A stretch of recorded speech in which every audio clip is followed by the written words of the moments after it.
everyone, and welcome to the next video in February. So this one I got embossing powder happy. So I'm starting with an 8.5 by 11 like A4 kind of size paper, and I've got the green one underneath folded so that I could pick up the embossing powder excess later, and I just ripped another 8.5 by 11 piece so that I could have some straight edges.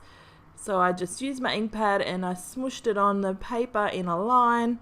I don't want the edge of it to be straight, like the end of it on the right hand side, but I do want the top and bottom to be straight as possible. So I'll just show you a few times of how I do it, just so that you can see the technique, and then we shoot through and see the end result. So I just wanted some stripes across the page, and I end up using the blue and the gold just because I figure I've got a black and white photo of my two boys. I thought that might be okay. I don't mind using pink on their layouts, but this one didn't need it. So you can see here, so I'm laying the two pieces of A4 paper with the straight edges, and that way I can, it's like using a mask, like a stencil. So that way I can only have it where I need it to be. Now I don't have one of those static pillows or anything like that, so I just use my fingers and here a paintbrush, and don't put it where the powder is, but there was something on it so I needed it off, but that's okay. We can't, it actually gives a nice detail later, that little dab in the middle that's missing the powder. And it's just so much easier if you use a piece of paper underneath folded. So you can see there that I just tipped it up so that I could tip the powder back into the bottle. And then of course, because it's like using glitter, you get it everywhere, so you just got to have some wipes on handy just to wipe down your desk every now and then, otherwise it starts to feel a bit gritty and yuck. So just using the heat tool to emboss it, really I guess is the term, to heat it up and then change its color so that it's set. And then I'm just going to go to the next one. So this stripe is a bit bigger. I made them all different widths just for a bit of interest. I didn't want it, if it was going to be, the stripes were going to be the same width all the way down, you'd probably have to measure it to make it look more authentic and more, more accurate, I guess, is going to be the look. I was looking for more of a random look, hence the, the sides on the right not having to be straight and finished on sort of more of a distressed kind of a look. So just going to give it a tidy up, and I think maybe I'll show you one more, maybe. If not, I just flip through. So so I'm just going to show you how it looks with this other blue. So you can see already the pattern of the background is coming together so nicely. Now this could go, you could do this on a 12 by 12, a 6 by 8, any size really. You could do it on Project Life card as well, if you just use little stripes rather than big bold ones like this. So here we are, I've come back, we've done all of it, just got to fold it because it's mixed media, of course it's warped a little, and I get a bit annoyed with it, so I put it under my really useful box while I layer up my photo with some pattern paper, and that way it just flattens it out. It was funny because after you heat set it, you expect it still to be wet because it looks wet. So I actually was waiting for a second on the first time because it has been a while since I've embossed. And then I was like, oh, I wonder how wet it is. And I touched it and I went, oh, it's not even wet at all. The whole point is that's the glossy kind of a look rather than it being actually truly wet. It's just really, like, embossing powder is pretty fascinating, really. Like, when you think about it's a powder and then you heat it up, reacts with, obviously, the ink pad, but it's so funny. Anyway, so I've just used some packaging, and then I've used a Project Life blank card, that one of the printables that we got as a subscriber, and another one is that greeny colour. Then I'm using this one with the arrows, and another one without this one's the green with the pattern.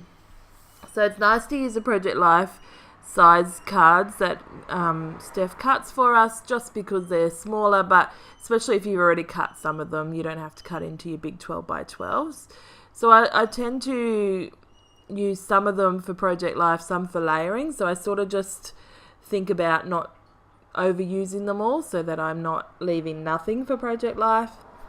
And then obviously then that would be annoying to Steph who cuts them. But I think it's nice to have a nice balance between the two. So, just having a look what else is in my little embellishment stash. I pulled out this ephemera bag that we get in the kits with our exclusive die cuts. So it's just a little paper bag, folded in the middle, and I'm going to attach it. I'm just being a bit cheeky and attaching it with my tiny attacher, which of course you've seen ran out of staples, so I had to put them in. But I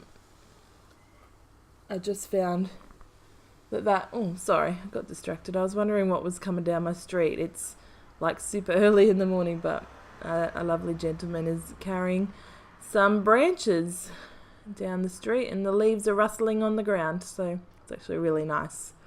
Really lovely sound, but it was just different, what I wasn't expecting.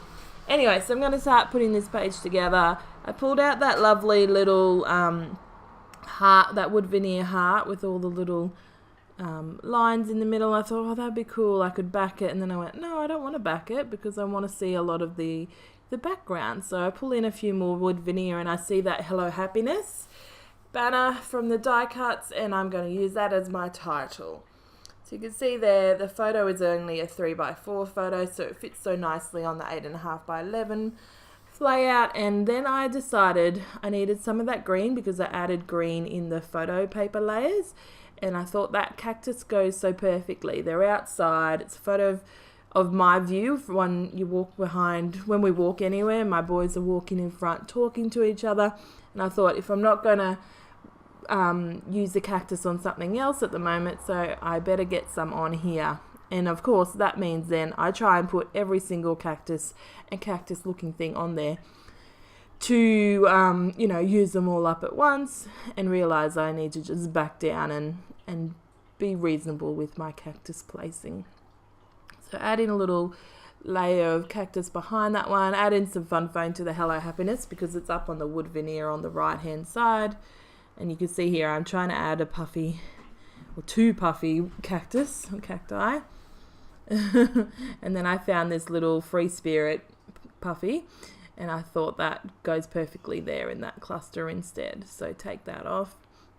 So I don't actually add too much to this layout. I like the fact that the background is so bold and striking, and there's just a little bit of added interest to around the photo.